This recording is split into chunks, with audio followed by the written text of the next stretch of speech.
Hello guys, আসসালামু আলাইকুম। তো আজকে আমি আমার রুমটা গুছাবো বলতে আমি অন্য রুমে আর কি থাকতাম। এখন এই রুমটা গুছিয়ে নিজের মতো ভাবে নিয়ে থাকবো। সো দেখতেই পাচ্ছ রুমটার কি অবস্থা। আমি আগে থেকে কিছু জিনিস এখানে এনে রেখেছিলাম আমার বাবুর। যাই হোক, আমি দেখাই তোমাদের রুমটা কিভাবে গুছাতে পারি। প্রথমে বিছানার চাদরটা উঠিয়ে ফেলি। দেখো, অ্যাকচুয়ালি নিজের একটা রুম থাকা একটা অন্য ব্যাপার। যেখানে এখানেই থাকতে হবে বাবু বড় না হওয়া পর্যন্ত। এখানে থাকবো যখন, একটা নিজের করে রুম না গুছিয়ে সুন্দর করে নিয়ে নিলাম। এই চাদরটাই আমি একটা কাজে ইউজ করবো, তোমরা দেখে নিও।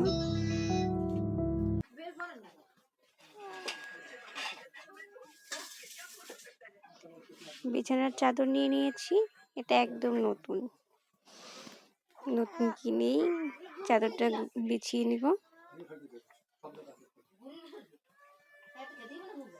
চাদরটা সেট সেট করতে করতে দেখো আমার রুমে কিন্তু অনেক তুলো ওগুলো উঠতে আসে, মানে ঝাড়তাছি আর ওগুলো উঠতেছে। দেখো,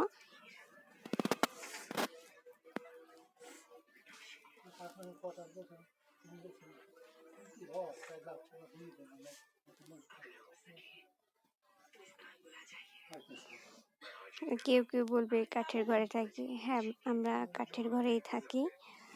বিল্ডিং বা পাকা ঘর করার সামর্থ্য থাকলেও করি না, কারণ কাঠের ঘরে আলাদা একটা শান্তি আছে, যেটা হয়তো বা দালান বা পাকা ঘরে নেই।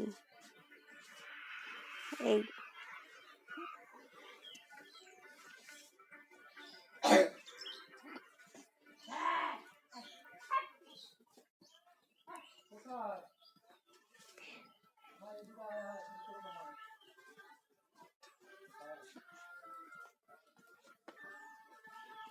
আমার চাদর সেট করতে করতে অনেকটা টাইম লেগে গেছে, যে আমি ভিডিওটা শর্ট করিনি বা কাটিনি।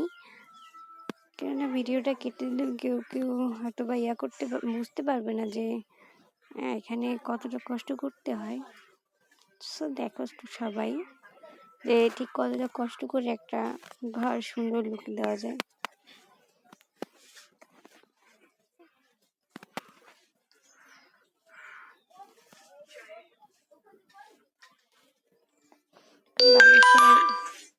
বালিশের কভারটা চেঞ্জ করব। তো আমি চাদরের সাথে সেট করেই একটা বালিশের কভার নিয়েছি, একই বিছানার চাদর। আমি ভয় দিচ্ছি আর আমার বাবুটা কাউমাউ করতেছে।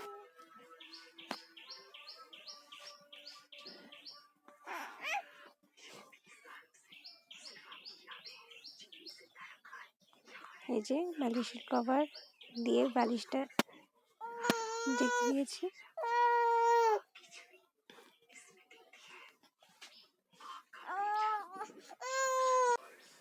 আমার টেডিটাও রেখে দিয়েছি।